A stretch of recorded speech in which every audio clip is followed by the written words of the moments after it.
Chers élèves de terminale au lycée Vaucanson, nous allons vous présenter notre projet Impression sensible ou comment peut-on améliorer la sensibilité d'une pellicule photographique argentique. Nous avons découvert ce sujet grâce à un ancien élève du lycée Vaucanson qui maintenant est en prépa et l'a choisi pour son TIPE. Ce sujet nous plaît beaucoup car il traite à la fois de chimie et de physique. De plus, la tombe à pic car cette année c'est l'année de la physique quantique et nous traitons ici de l'effet photoélectrique. Face à des premiers résultats positifs, nous avons décidé de le présenter au concours C'est Génial. Tout d'abord, nous avons dû comprendre le fonctionnement d'une pellicule.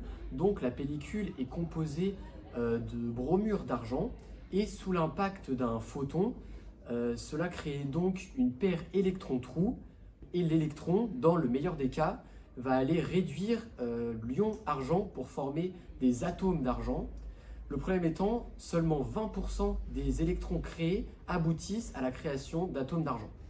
Ce rendement très faible est dû à deux réactions parasites principales. La première étant que la paire électron-trou, très instable, se recombine. La deuxième est l'oxydation d'un atome d'argent déjà formé par un trou. Une équipe de chercheurs de Paris Sud a vite compris qu'il fallait donc capter ce trou. Il fallait donc trouver une espèce qui était assez réductrice pour pouvoir réduire les trous, mais il ne fallait pas non plus que cette espèce soit trop réductrice pour ne pas qu'elle réduise les ions argent avant qu'on ne l'expose à la lumière, parce que ce n'est pas ce qu'on veut. L'ion formiate, également appelé l'ion méthanoate, remplit parfaitement cette condition. Nous obtenons donc un rendement théorique de 100%. Mais grâce à la réaction, nous obtenons un nouvel ion qui est l'ion CO2-, qui possède également la particularité d'être un très bon réducteur et il peut désormais à son tour réduire un ion argent, ce qui nous donnerait donc un rendement théorique de 200%. À la suite de nos échanges avec Madame Belloni, qui est à l'origine de cette découverte, nous avons très vite compris qu'il serait très difficile de traiter la pellicule en profondeur, mais que nous ne pourrions seulement la traiter en surface. Nous n'obtiendrons donc pas un décuplement du rendement, mais seulement un doublement, ce qui est déjà très intéressant pour nous. La difficulté est apparue lorsque nous avons dû réfléchir au contrôle de l'éclairement. En effet, il nous fallait un éclairement uniforme ainsi qu'un temps de pause réglable. Et il s'est avéré que dans le lycée, nous avions un agrandisseur qui correspondait totalement à ces facteurs. C'est dès le deuxième essai, avec un temps de pause et une luminosité minimum, que nous avons eu des résultats pertinents et que nous avons su que l'expérience était faisable et nous était accessible. En effet, nous avons constaté que la différence d'absorbance était de 0,34, ce qui correspond à un rendement multiplié par un peu plus de 2.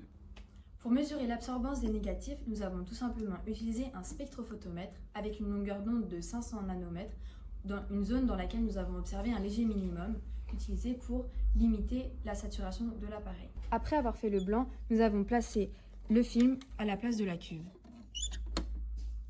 Voici donc nos premiers résultats concluants. On constate bien une augmentation de l'absorbance entre les films dopés et non dopés avec une moyenne d'un peu plus de 0,3, ce qui correspond bien à un doublement du rendement, l'absorbance étant le logarithme décimal du rapport entre le faisceau incident et transmis dans le spectrophotomètre. À ce jour, nous souhaitons nous pencher sur la précision de nos mesures pour inclure des barres d'incertitude à nos graphiques, notamment sur les éclairements fournis par l'ouverture réglable de l'objectif de l'agrandisseur, les temps d'exposition obtenus à l'aide de l'obturateur de l'appareil photo, pour lesquels nous avons utilisé le mode slow motion d'une caméra.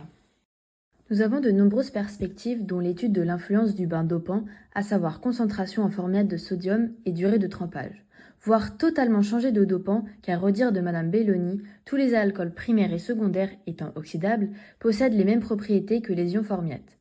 Nous tenons à remercier Jacqueline Belloni, professeure chercheuse émérite de la faculté des sciences de Paris-Saclay, qui nous a partagé ses travaux et guidé dans nos expérimentations. Jules Tarquinio, ancien élève du lycée Vaucanson, actuellement en PC étoile, sans qui nous n'aurions jamais eu connaissance de ses recherches.